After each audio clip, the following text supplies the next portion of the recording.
Hello, my name is Russell Myers. Welcome to Issues Unite. For years, since before 2008, I have been saying, writing, that the economy, the U.S. and global economy, was going to collapse. When 2008 came along, I said, no, this isn't it. Something much bigger is coming. Last year, we saw 9,000 retail corporate outlet closures. That was just retail outlets. And hundreds of trucking companies go under, even while the media was talking about how great the economy was doing. I said, nope, that's not it. Something much bigger is coming. This year, there's not a question that we are going through tremendous economic upheaval and collapse. I would say that much bigger is coming, and in a way it is, but in a way it's already here. And this is just a part of it which is not fully manifested as yet. I've also said that this collapse was intentional and planned. It has been planned for decades. And what is the goal of this collapse? What is the purpose of it? Of course, part of it is for the capitalists to gain control of, financial resources. But more of it has to do with power. Now, some part of this has to do with in getting there, getting where they're trying to get to. I agree, has to do with depopulation. But let's just throw out all the stuff about chemtrails. Let's throw out Bill Gates and vaccines. That is just no. If vaccines were the problem, then what we would have seen over decades would have been increased death rates among people that were vaccinated. And, instead of people dying from infectious disease, the opposite has occurred. So let's not go into that. And that's not the point of this video. If you start talking about that in the comments, then I will just block you. I'm not bothering with you. You can take that however you like. Again, it's not the point of the video. And chemtrails, wherever, all these, chemtrails are, we would see mass deaths. And that's not happening either. No, when I talk about depopulation, I talk about things that are actually killing millions of people a year. Lack of access to medical care, such as poor regions in Africa that have malaria and Ebola, etc. Yes, millions of people die from that. Millions of people in America are dying from lack of medical care. Tens of thousands of people a year die from lack of medical care here in the richest country on earth. and millions more cannot afford life-maintaining medications and medical care, which impacts their quality of life, their life expectancy, etc. And then you've got wars that the United States is waging. For what? Against countries that were never any threat to us. You know, we're bombing 7 countries. We've got troops in 50 of 54 African nations. We are threatening Iran, North Korea, Venezuela, Russia, China. Name somebody we're not threatening. You know, the interesting thing about all of this is that, you know, a lot of the narrative focuses on, you know, claiming that these socialist countries like Venezuela, Iran, etc., they have, you know, authoritarian leaders. I'm going to draw a correlation here between Venezuela and Libya. Well, and Iran. You know, while we talk about how these people are being oppressed and all this stuff, each one, especially Venezuela and Libya under Gaddafi, have certain similarities. Housing as a right. Venezuela has the lowest homeless population in the Western Hemisphere. Libya had housing as a right under Gaddafi. Both countries have subsidized fuel, subsidized electrical service, high rates of literacy that under the socialist governments had gone from like 30% to more like 90%. Compare that to the literacy rate in this country. They had, you know, Venezuela still has free adult, you know, adult education, universal health care, and social programs that help feed the people. The only time that Venezuela started having problems with any of this was when the U.S. started sanctioning the country in 2012 under Obama. And that was when their problems really started. Now I agree, a number of countries have, you know, authoritarian governments. A lot of countries that we do or have opposed. Assad in Syria, Venezuela, Iran, and on and on. But why do they feel the need for these authoritarian governments? Well, the need is there because of the CIA, the attempts to overthrow governments. Look what happened to Gaddafi. And look at what condition Gaddafi is in. I could bring other countries into this as well. Look at Honduras and the overthrow of a democratically elected president. And look at what condition Honduras is in now. It's a death trap. You know? So, yeah. What they oppose is the capitalist seizure of their assets.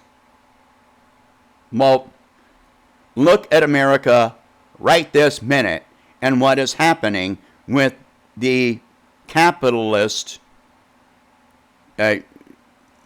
seizing and of virtually all assets in the country. Look at what we're facing. It doesn't matter whether Biden or Trump win this next election. We're still going to be moving further in the same direction. We see millions of people being laid off. Why did our government do what was done under the pandemic? Compare it to what other countries did, like Germany. Those countries would pay employers to pay their employees and preserve those jobs so that when the crisis was over, these people still had a job to walk back into. What we did was to literally subsidize the ability of corporations to lay people off. We paid unemployment. Other countries were paying for employment.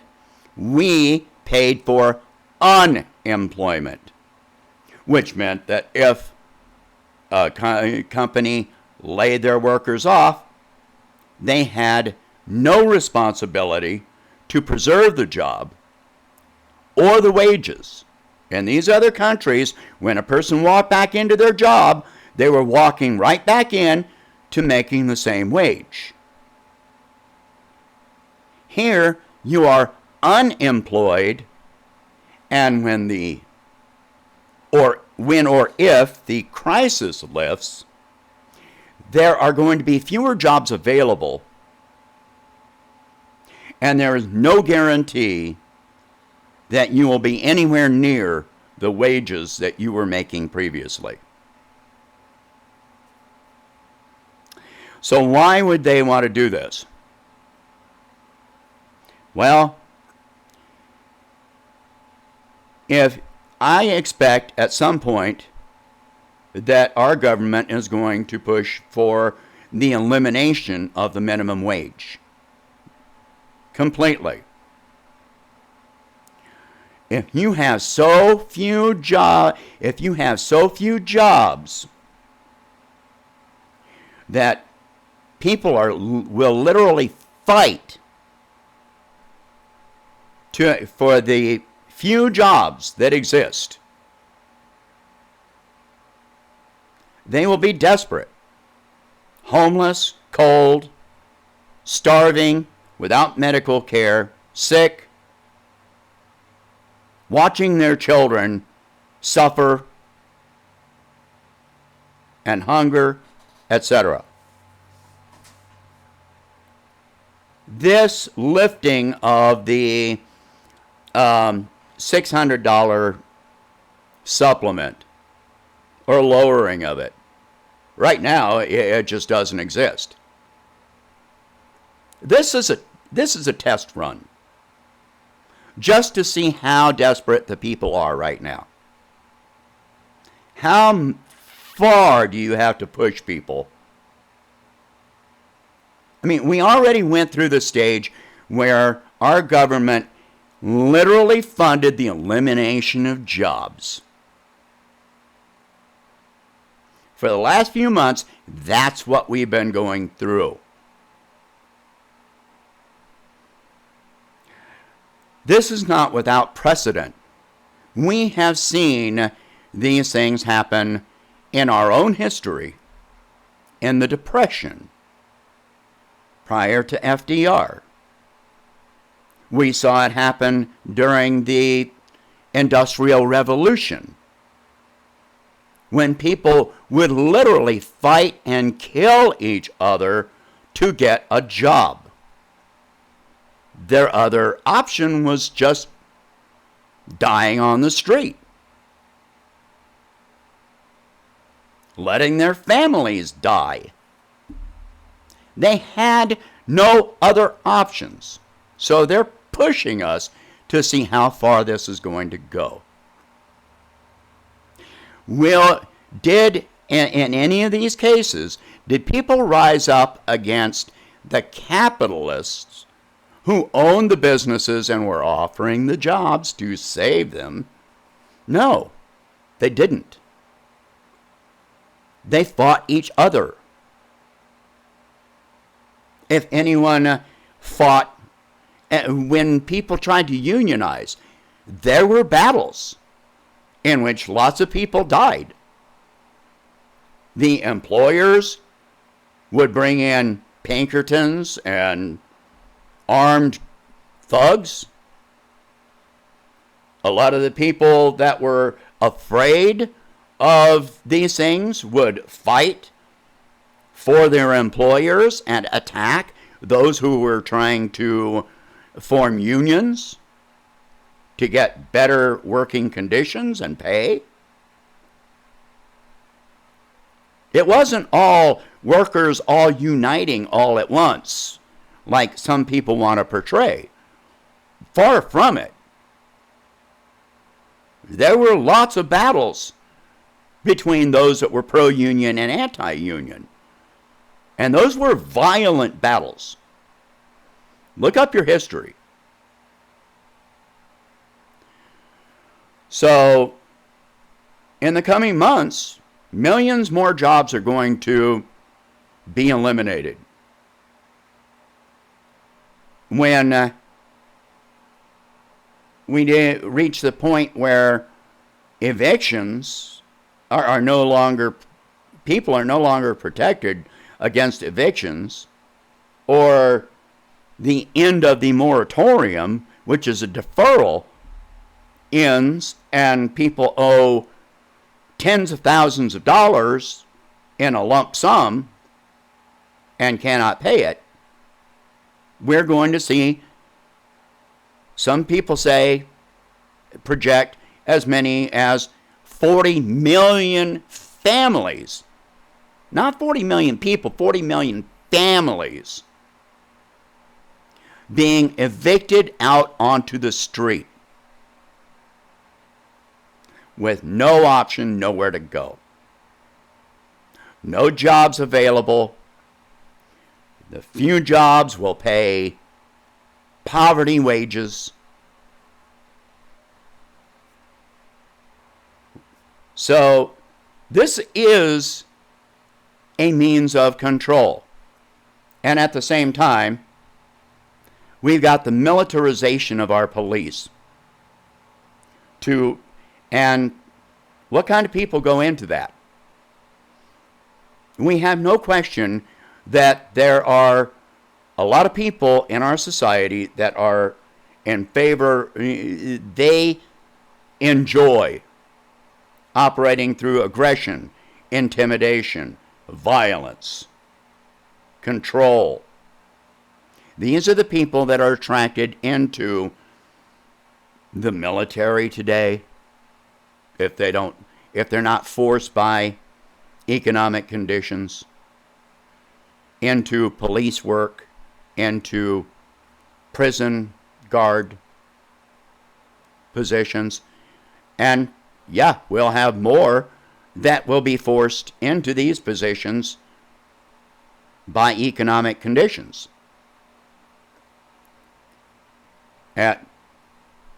Even the ones that are forced by economic conditions, if they're looking at the option of, well, I can do this or I can be in the position of the protesters, well, we've got conditions being created protesting against the violence of the militarized police. Well, what's the government response? Well, let's militarize the police more, and as conditions worsen, they're going to keep doing this. Let's build new prisons and prison camps. Allow the police to use as much force as they want, not as much as necessary, as much as they want. You train people, you arm them, You pay them to be violent and aggressive and controlling. People that already have that drive within them. What do you think the result is going to be?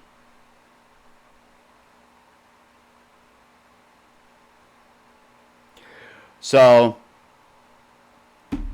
yeah, this is how we are controlled. This is where we're heading right now.